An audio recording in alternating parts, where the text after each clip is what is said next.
Hello, beautiful. How are you doing today? Okay, so today we're going to talk about getting comfortable with the uncomfortable, stretching your brain, and pushing yourself past your limits.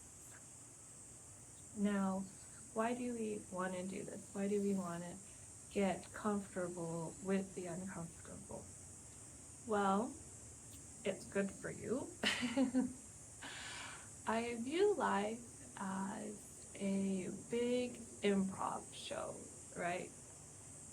There's always going to be things that happen that are unexpected. But if we can keep ourselves, train ourselves, you could say, to be okay when those situations that are unexpected come up, those situations that make you uncomfortable come up, it will help us live through our everyday life easier, right? Because there is good improv and there is bad improv, but you can always get better at improv. So I view doing these things, trying new things, as sort of a mental exercise for your brain, right? So think about when you go to the gym and exercise, you're getting stronger, you're working this muscle to get stronger. Maybe not my muscles, but you're working this muscle to get stronger. So in your everyday life, you can lift things easier. You can, um, get yourself out of a tough situation easier, right? Now, I want to tell you this story. During COVID, I decided, because we were all stuck at home, I started doing these home workouts. Now, disclaimer, I am not really a workout girly, but I was determined for that to be my era because, I was stuck at home, I had nothing to do. I was putting on these workout videos, and while I was doing my crunches, I was thinking to myself, is this ever gonna get easy? But then I realized the point of working out is for it to be challenging and for it not to be easy, to push yourself, like let's say this is where you're at, to push yourself a little higher so that when you are living your everyday life, which is here or maybe even here, so when you are living your everyday life, it's easier to do it. So it makes this easier if you work out at this level, right? And the same kind of goes for your brain.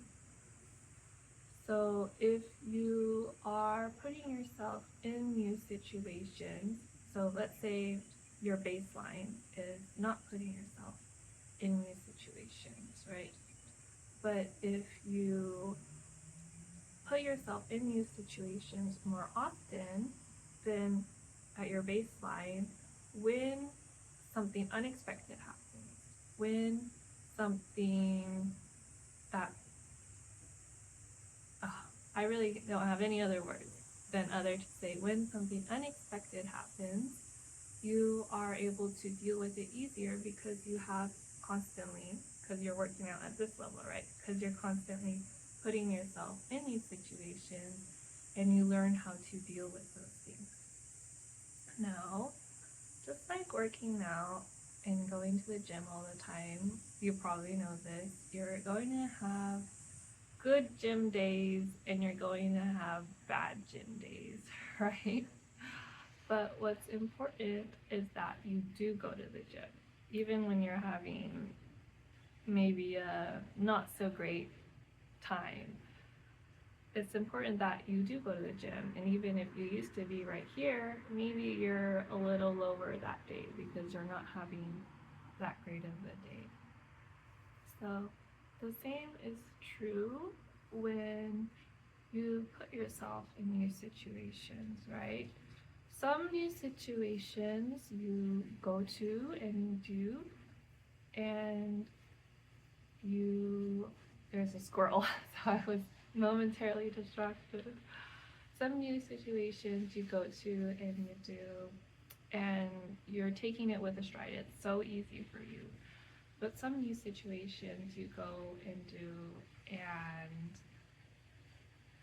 it's just, that day is just not your day. Now, I want to talk about what if you're dealing with something that you really want to get better at, and it's something that makes you a little uncomfortable, you want to get better at, you do it, and it's still not easy, right? And that's kind of the reality, is that you can do that thing that makes you uncomfortable, that gives you anxiety. For example, for me, I had a lot of anxiety with talking to people. And even though I would do it one time, it didn't make the next time easier for me. I still had these feelings of being stressed out when I had to go talk to people. And sometimes those feelings would be less, and sometimes they would be more, right? Even though I already went and talked to that person the first time. And that's just the same as when you go to the gym and you work out. And sometimes you have these good days, and sometimes you have these bad days. And the reason why those feelings sometimes they don't go away so easily is because of the fact that maybe in the past you had a bad experience, or maybe you overthought it so much that even though you went and had that experience, maybe you overthought it, you stressed yourself so much that in your brain, those feelings that you had when you were thinking about and stressing yourself out, they're still there. So even though you went and did that thing, those feelings might not go away so easily, right? So what are some things that you can do when you have those feelings? That feelings of nervousness, anxiety, are not going away. What are some things you can do? Now this is something that I like to do, and it's to journal. It's to journal and visualize the situation. So recently I had this interview, and I was very nervous for this interview. I did a lot of prep, and so it was the night before. I prepped all I could, and I still had these feelings of nervousness. So what I did was I visualized it, and I wrote it down, what would happen during the interview, what I wanted to happen. And I wrote everything down. Like, I wrote down what I was wearing, the interviewee loved me. I wrote down what I would even do after the interview. I wrote all of these down. So writing these down helped me transform this nervous energy, this feeling of anxiety, into something positive. So it let me let go of those feelings. Now, I can understand that maybe if you're out and about and you have to do something, this might be harder to do if you can't journal. But maybe just, go to a little quiet place and just, say to yourself, it's safe for me to do this thing that I want to do, or that, like, it's okay for me to do this. I think that's a big one, giving yourself permission to do something.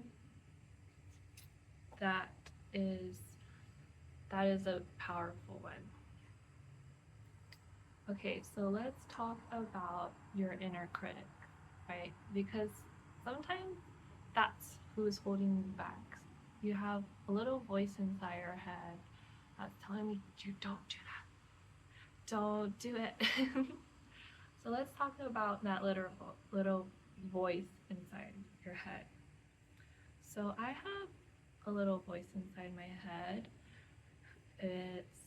Sometimes it's my anxiety, sometimes it's my critic who tells you just not to do something. And I used to be in a place where I would listen to that critic, and I thought that critic was me. And I held myself back because of that. Here's what to know about your inner critic, right? It's there to keep you safe, but it's not, you don't have to listen to it. The thing about criticism is that it's just an opinion, right? Like, think about when you receive feedback from anyone. It's just their opinion. It's not that it's not valid. There's a totally valid reason why that person has that opinion.